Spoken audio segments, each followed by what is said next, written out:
ನೋಡಿ ಇಲ್ಲಿ ಕುದೀತಾ ಇದೆ. ಈಗ ಇದು ಪೂರ್ತಿ ಬೇಯೋ ತನಕ ಈಗ ಕುದಿಸ್ಬಿಟ್ಟು ಅನ್ನ ತಗೊಂಡು ಬಸ್ಬಿಡ್ತೀನಿ. ಅದನ್ನು ನೀರು ಬಸ್ಬಿಟ್ಟು ಆರಿಲಿಕ್ಕೆ ಹಾಕ್ತೀನಿ. ಆವಾಗ ಅದೇನಾಗ್ತದೆ, ಉದುರಾದ ಅನ್ನ ಆಗ್ತದೆ. ಇದಕ್ಕೊಂದು ಸ್ವಲ್ಪ ಎಣ್ಣೆ ಹಾಕಿದರೂ ಅಡ್ಡಿಲ್ಲ, 1 ಸ್ಪೂನಷ್ಟು. ನೋಡಿ ಹೀರೆಕಾಯಿ ಪಲಾವ್ ಅವರಿಗೆ ಏನೇನು ಹಾಕ್ತೀನಿ ಅಂತ ಹೇಳ್ತಾ ಇದ್ದೀನಿ. ಈಗ ಒಂದು ಸ್ವಲ್ಪ ಹಸಿ ಕೊಬ್ಬರಿ, ಆಮೇಲೆ ಸೀಕಾಯಿ ನೋಡಿದ ಹೀರೆಕಾಯಿ, ಕೊತ್ತಂಬರಿ, ಹಸಿಮೆಣಸಿನ್ಕಾಯಿ, ಆಮೇಲೆ ಸ್ವಲ್ಪ ಇದು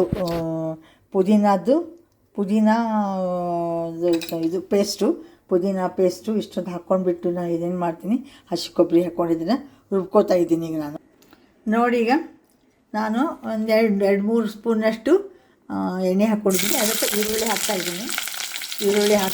ಇದು ಟೊಮ್ಯಾಟೊ ಹಾಕ್ತಾಯಿದ್ದೀನಿ.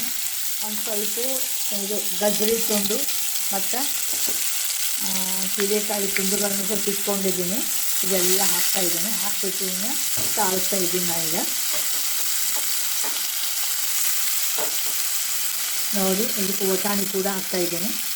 ಹಾಕ್ಬಿಟ್ಟು ಚೆನ್ನಾಗಿ ತಾಳಿಸ್ಕೊತಾ ಇದ್ದೀನಿ ನಾನು.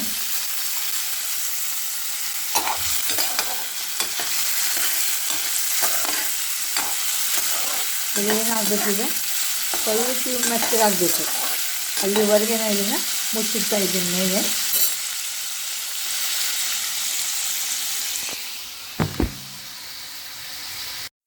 ನೋಡಿ ಈಗ ಇದು ಬೆಂದಿವೆ ಎಲ್ಲ.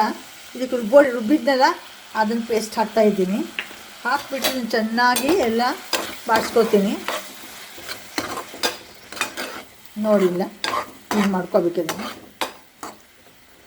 ಬಿಸಿ ಬಾತು ಇದನ್ನು ತಿಂದುಬಿಟ್ರೆ ಮುಗೀತು.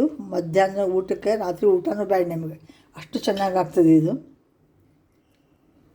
ನೋಡಿ ಬಾತು ರೆಡಿಯಾಗಿದೆ.